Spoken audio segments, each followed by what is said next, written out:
L'association s'appelle Trajan, elle est active dans la ville de Maktal, dans le gouvernorat de Silienne. Elle a pour objectif de financer des fouilles archéologiques entre Maktal et Kessra qui sont de l'ère paléolithique, mais également d'améliorer le musée de Maktal, moderniser l'hôpital de Maktal et construire une maison d'hôtes et un restaurant là-bas. Notre objectif finalement c'est quoi? C'est d'améliorer la capacité d'accueil des touristes afin qu'ils se décident, afin que les tours opérateurs fassent de Maktal une destination touristique, ce qui n'est pas le cas alors qu'il y a tout le potentiel archéologique et naturel pour en faire justement une destination qui puisse plaire aux touristes, qui veulent voir aussi bien des ruines romaines que de beaux paysages et profiter des produits locaux. La motivation se trouve dans le nom, pour la Tunisie qu'on aime.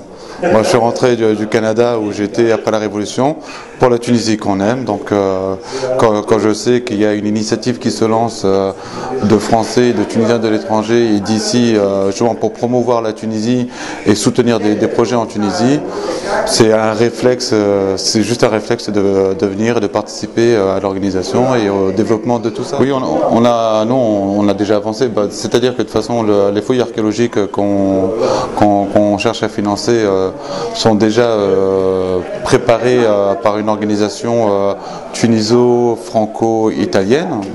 La maison d'hôtes, d'autres personnes finalement avaient déjà eu ce projet-là, donc ils avaient déjà tout préparé.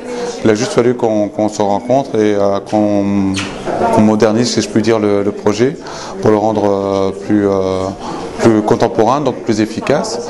Donc tout est là actuellement pour finalement réussir à organiser et lancer tout ça assez rapidement, quoi.